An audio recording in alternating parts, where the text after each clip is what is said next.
un objectif à mener et qui est réaliste, de faire en sorte d'éradiquer les dirigeants du Hamas, de ceux qui ont commis cette horreur-là, et de ne pas confondre les Palestiniens avec le Hamas. Nous sommes devant un gouffre émotionnel, tout d'abord.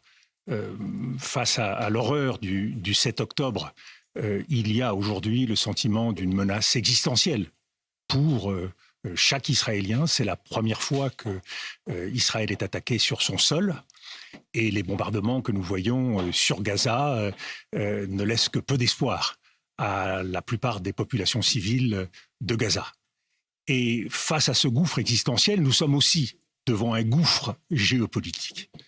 Ce gouffre géopolitique, c'est l'absence de perspective face à une offensive terrestre massive.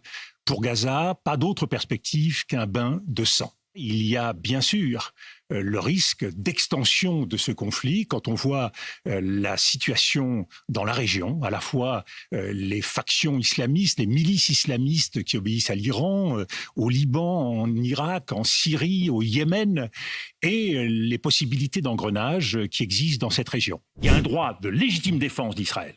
Mais ce droit ne peut pas être une vengeance indiscriminée. Et il ne peut y avoir de responsabilité collective du peuple palestinien pour les actions d'une minorité terroriste du Hamas. La voie est étroite. Je ne renvoie personne dos à dos. Je prends la mesure de la catastrophe qui s'est passée. Mais quand vous rentrez dans ce cycle qui consiste à rechercher les fautes. La mémoire des uns s'oppose à la mémoire des autres, et certains opposeront à la mémoire d'Israël la mémoire de la Nakba, de la catastrophe de 1948, qui est une catastrophe que les Palestiniens vivent encore tous les jours. Donc, vous n'en sortez pas de ces cycles, et c'est pour ça que je vous dis, et c'est le point de départ de tout, sortons du cycle de la vengeance.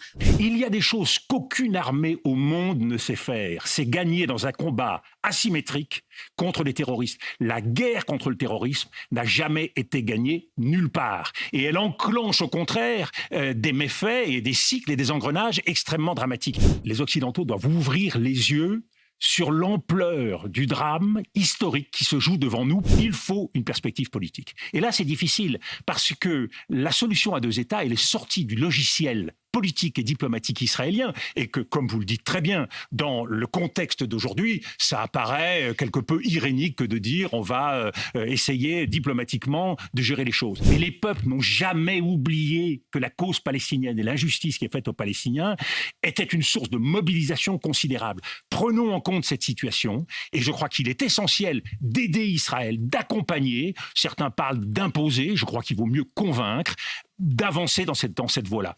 La difficulté, c'est qu'il n'y a pas d'interlocuteur aujourd'hui, ni du côté israélien, ni du côté palestinien. Il faut faire émerger des interlocuteurs.